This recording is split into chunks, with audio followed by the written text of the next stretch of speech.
Good afternoon student, आप सबका Oxford Malwa academy में स्वागत है। आज हम class 11 subject business study chapter 2 का नेक्स्ट मैटर पढ़ने जा रहे हैं। इसके पहले वाले वीडियो में हमने सोल ट्रेडरशिप के बारे में पढ़ा था। आज हम जॉइंट हिंदू फैमिली बिजनेस के बारे में पढ़ेंगे। जॉइंट हिंदू फैमिली बिजनेस क्या होता है, ठीक है। जॉइंट हिंदू फैमिली बिजनेस, ये जो बिजनेस है ये सिर्फ इंडिया में ही पाया जाता है, ठीक है। जैसे कि इसका एक सबसे अच्छा उदाहरण है जो कृषक होते हैं और जो परिवार मिलकर जो खेती करता है वो एक प्रकार से जॉइंट हिंदू फैमिली बिजनेस के अंदर आता है, ठीक है। इसके मीनिंग को समझेंगे। Members of the joint Hindu family do their business under the control of the कर्ता ऑफ द फैमिली। मतलब मेंबर की सहमति से जो बिजनेस का जो हेड होता है उसको कर्ता कहा जाता है। बिजनेस का जो हेड होता है, जो फैमिली के अंदर जो बड़ा व्यक्ति होता है, जो ओल्ड व्यक्ति होता है, जो बुजुर्ग व्यक्ति होता है, जो बड़ा व्यक्ति होता है, उसको उस फैमिली का हेड कहा जाता है और वही बिजनेस को क्या करता है, ऑपरेट करता है, उसको कर्ता कहा जाता है। बिजनेस के जो फैमिली का जो हेड होता है उसको कर्ता कहा जाता है। और जो बिजनेस के जितने भी मेंबर होते हैं वो इस व्यक्ति को, इस हेड को, कर्ता को क्या दे देते हैं, बिजनेस का नियंत्रण दे देते हैं कि आपको बिजनेस करना है। तो उनकी सहमति से पूरे बिजनेस को फैमिली का जो हेड है वही बिजनेस को क्या करता है, कंट्रोल करता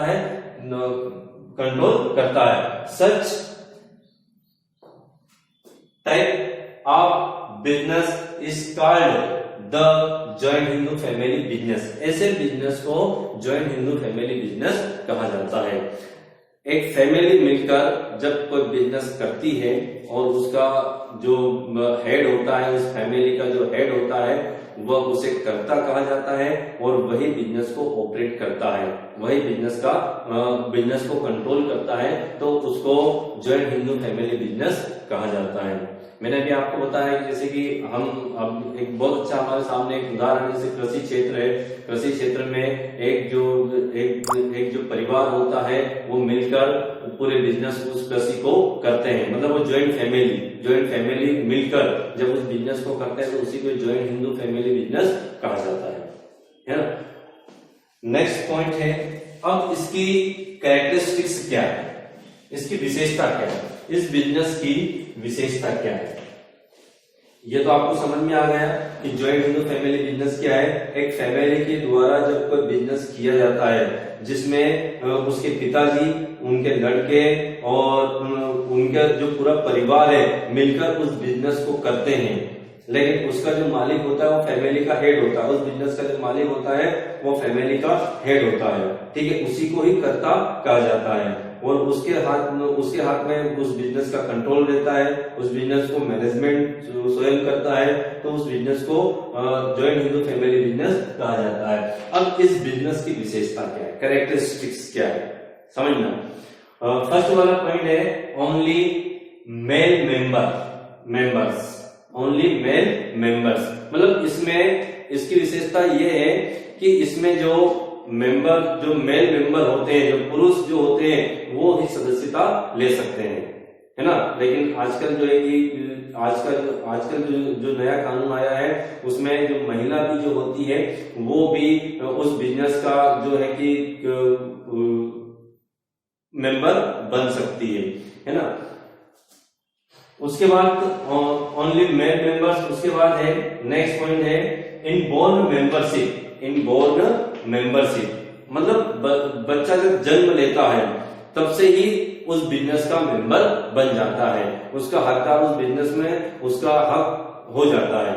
जैसे उसने जन्म लिया है वैसे उस बिजनेस में उसकी मेंबरशिप क्या हो जाती है, चालू हो जाती है। मान लो किसी व्यक्ति की एक संतान है और उसके पास कोई बिजनेस है और उसके पास एक और बेटा उसके यहाँ आ जाता है, तो जैसे उसका जन्म होता है, दूसरे बेटे का जन्म होता है, तो उस बिजनेस में उसकी मेंबरशिप हो जाती है, ठीक है।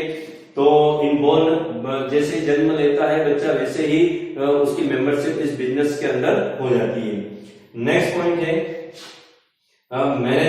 मैनेजमेंट। इसके अंदर जो मैनेजमेंट होता है वो कौन करता है? कर्ता, क्योंकि वो फैमिली का क्या होता है? हेड होता है। इसकी विशेषता है, इसकी ये कैरेक्टरिस्टिक्स है इस बिजनेस की कि इसमें जो बिजनेस का मैनेजमेंट होता है वो कर्ता के हाथों में होता है। हेड के फैमिली जो हेड होता है उसके हाथों में पूरे बिजनेस का मैनेजमेंट होता है। नेक्स्ट पॉइंट है अपना नो रजिस्ट्रेशन।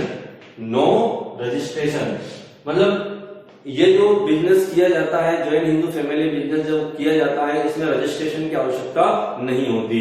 मतलब इसके अलावा जैसे कि पार्टनरशिप यदि कोई बिजनेस करते हैं या कंपनी का बिजनेस करते हैं, तो जिस जगह बिजनेस, जिस राज्य में, जिस स्टेट में बिजनेस किया जाता है वहां के जिला कार्यालय में जो रजिस्टर्ड कार्यालय जो होता है वहां पर उसको अपना रजिस्ट्रेशन करवाना पड़ता है। जबकि इस बिजनेस में किसी भी प्रकार का रजिस्ट्रेशन करवाने की आवश्यकता नहीं है।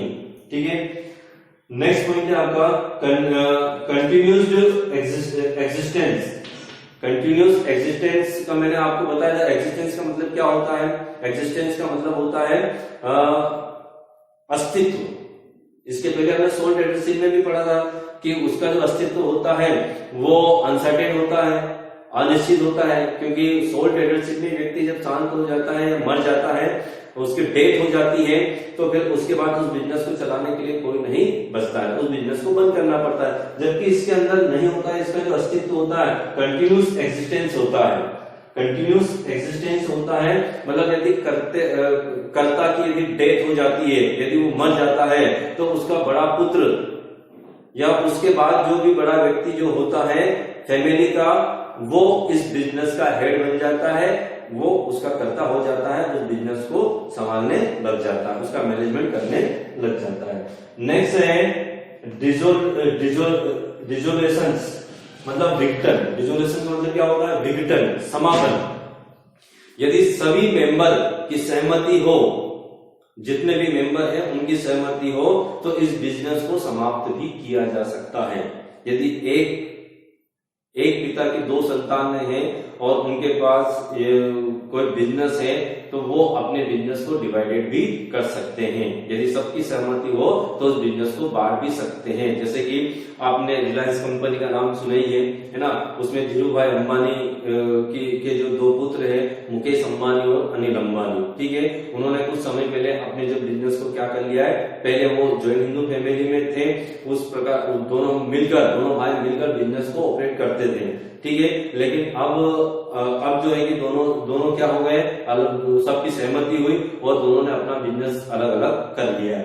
तो डिसोल्यूशन विघटन, सबकी सहमति हो, जितने भी सदस्य होते हैं यदि उनकी सहमति हो तो फिर वो अपने बिजनेस का विघटन समापन भी कर सकते हैं, बांट भी सकते हैं, उसको समाप्त भी कर सकते हैं, ठीक है। तो ये इसकी कैरेक्टरिस्टिक्स है जॉइंट हिंदू फैमिली की, ठीक है। इसके डिटेल आपको बुक के अंदर मिल जाएंगे, आपको लर्न करना है और फिर कॉपी में भी लिखना है। नेक्स्ट है अब आते हैं अपन अगले मैटर पर, लिमिटेशन। लिमिटेशन को हिंदी में सीमा कहा जाता है और या फिर इसको डिसएडवांटेज भी कहते हैं। डिसएडवांटेज भी है, लिमिटेशन मतलब सीमा है, कुछ इसकी सीमाएं होती हैं, उसको आप समझना। अनलिमिटेड लायबिलिटीज, अनलिमिटेड लायबिलिटीज, इसके पहले वाले जो मैटर था अपना सोल ट्रेडरशिप वाला, उसमें भी ये पॉइंट आया था अनलिमिटेड लायबिलिटीज। उसमें भी ये था कि यदि वो अपने ऋण का भुगतान बिजनेस की प्रॉपर्टी से, बिजनेस की इनकम से नहीं कर पाता है तो उसे उन ऋणों का भुगतान अपनी निजी संपत्ति से करना पड़ेगा। तो इसमें भी यही है, जॉइंट हिंदू फैमिली में भी यही है, इनकी जो लायबिलिटीज होती है वो अनलिमिटेड लायबिलिटीज होती है। यदि वो अपने ऋणों का भुगतान बिजनेस की इनकम से या फिर उनकी प्रॉपर्टी से नहीं कर पाते हैं तो अपनी निजी संपत्ति से उनको अपने ऋणों का भुगतान अपने क्रेडिटर्स को देना पड़ेगा। अपने क्रेडिटर्स का भुगतान, अपने बैंक लोन का भुगतान अपनी निजी संपत्ति से देना पड़ेगा। नेक्स्ट पॉइंट है limited fund.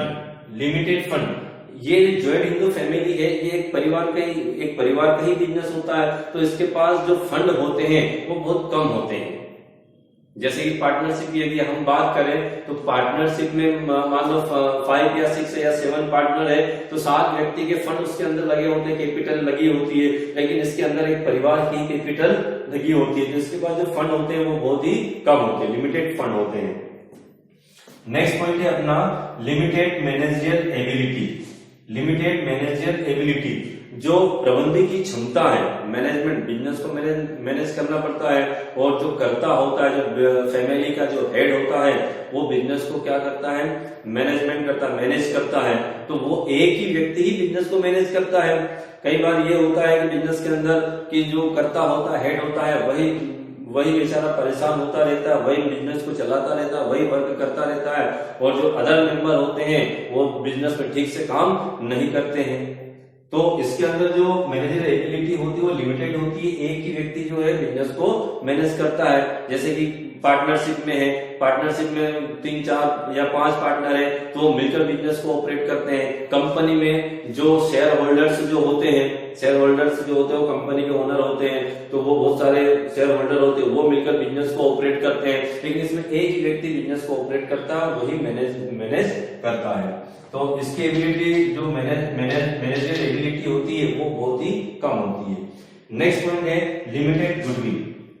Limited goodwill, goodwill का मतलब क्या होता है? गुडविल का मतलब होता है उसकी ख्याति, उसकी प्रतिष्ठा, उसका मान सम्मान, उसकी जान पहचान, ये गुडविल होती है ना। तो उसकी गुडविल लिमिटेड होती है क्योंकि उसका जो व्यापारिक एरिया होता है वो बहुत कम होता है, जो ट्रेड का एरिया होता है, व्यापार करने का जो क्षेत्र होता है वो बहुत कम होता है, तो वहां तक इसकी गुडविल होती है।